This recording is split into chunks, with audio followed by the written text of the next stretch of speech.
Batman the Outsiders issue 1, or annual issue 1. And it's a story that focuses on Katana, with Black Lightning kind of being there as the co-pilot. And it's all about the spirit in her sword and kind of having to finally face the evil spirit in there that her ancestor originally defeated. Her ancestor, who's on Miyako. art for this one? Because I assume it's not Soy. No, it's Max Rayner who's on this. Okay. And the art's pretty solid, actually. I mean, I like Soy more, but like this, I mean, as far as like a substitute goes for the annual, this is definitely, it feels fitting with the overall style of that book. Even though I can tell it's a little bit different, because so often we'll get an annual and like we'll get like, I don't know. I'm having flashbacks of that Aquaman annual, not the one we had last week, but the one that was like, last year. Oh yes, I remember. Where we just get some artist just doesn't work.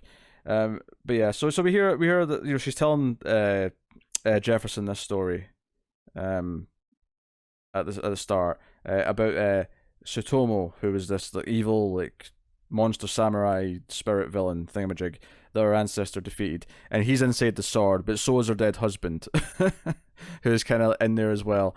And at one point we actually go in the sword multiple times, but even before, because the story is basically that they're in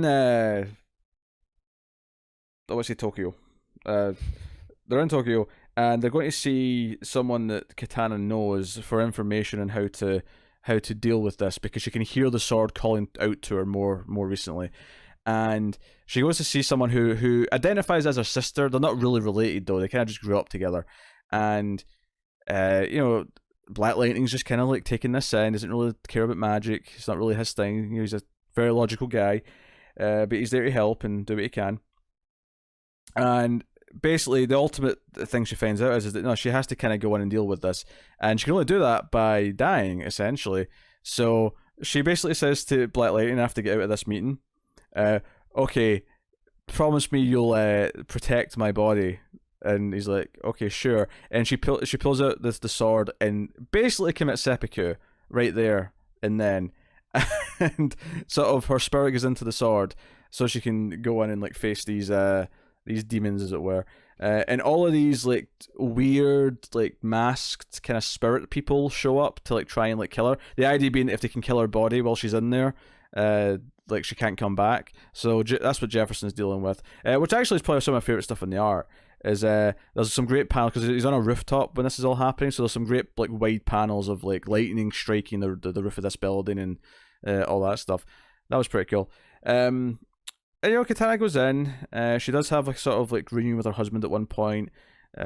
She's with her ancestor as well, and they take on the big bad.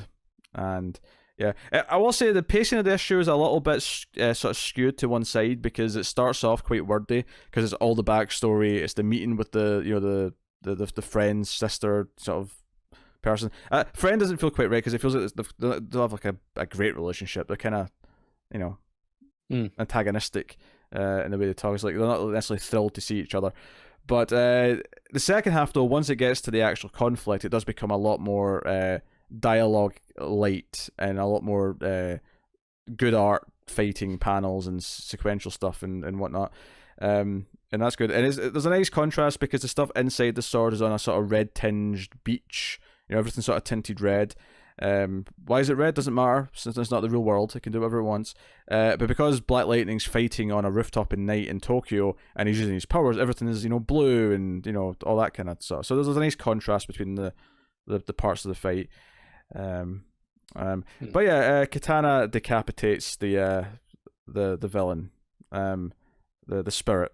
In the sword or in the real world? In the sword, Okay. and it's actually a really nice panel because the panel where the head comes off, it's all in silhouette, and you can just see the fiery eyes of this like big. Because it's a bit really big. It's basically like Shogun sort of armor. This villain's wearing. Sure. Okay.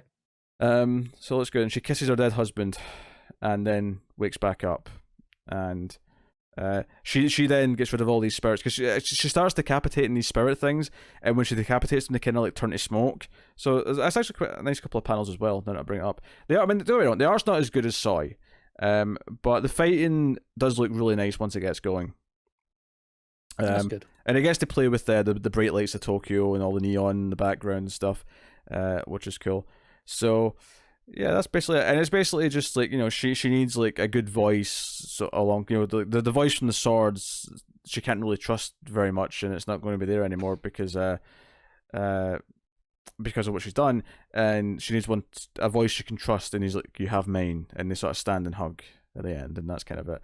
It's an okay issue. It kind of like, it suffers from one of those things that kind of bug me about annuals, where it's a very separate, standalone little thing, which might get a passing reference at some point. I can see them being like, at one point they'll be like, hey, I helped you when we were in Tokyo, and there'll be an editor's note saying, see, annual issue 1 for the details, and that'll probably be the extent of how important this will be forever.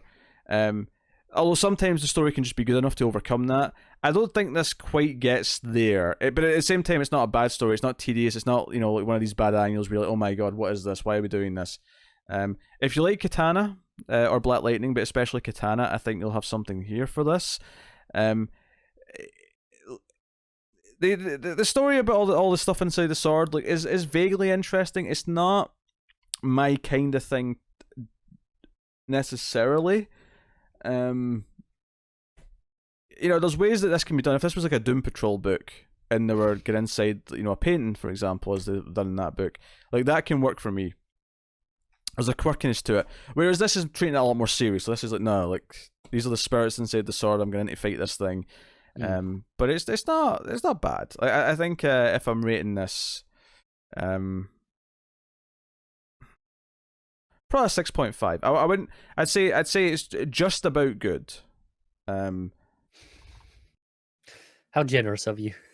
Well, no, like I don't. But I also don't want to sound harsh because it's not bad either. It's No, I'm with you. It's perfectly fine. It's perfectly fine. It typically looks quite good. But it doesn't feel super important to the main story. It doesn't feel like you need to read this if you're reading the main book. Who are we? Matt rated this as well. He rated this an 8, so he seemed to enjoy it a little bit more than I did.